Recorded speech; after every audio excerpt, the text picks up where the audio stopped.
ഒരിക്കലും ഞങ്ങൾ യാത്ര ചെയ്യുന്ന സമയത്ത് ഇവരെ രണ്ടുപേരും എൻ്റെ കൂടെ ഉണ്ടായിരുന്നു. ഇവരുടെ ഒരു സുഹൃത്തും ഉണ്ടായിരുന്നു. അപ്പൊ ഞങ്ങൾ വരുന്ന വഴിക്ക് ഞാൻ പറഞ്ഞു എൻ്റെ വീട്ടിലൊന്ന് കയറാം. വരുന്ന വഴിക്കാണ് എൻ്റെ വീട്, പാരൻസ് ഉള്ള സ്ഥലം. അപ്പൊ അവിടെ എന്നെ കയറ്റാറില്ല, അത് വേറെ കാര്യം. അങ്ങനെ വരുന്ന വഴിക്ക് ഞാൻ പറഞ്ഞു ഏതായാലും നമുക്കൊന്ന് കയറി നോക്കാം, എന്താണെന്നൊന്ന് അറിയാലോ എന്ന് പറഞ്ഞു.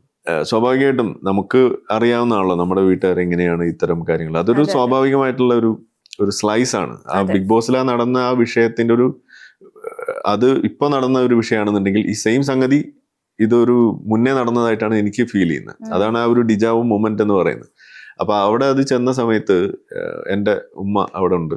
അപ്പോൾ ഈ പറഞ്ഞ മാതിരി തന്നെ ചായ ഒന്നും ഉണ്ടാക്കുന്നില്ല എന്ന് മാത്രമല്ല, അവരുടെ അടുത്ത് മുഖത്ത് നോക്കി പറയുകയും ചെയ്തു,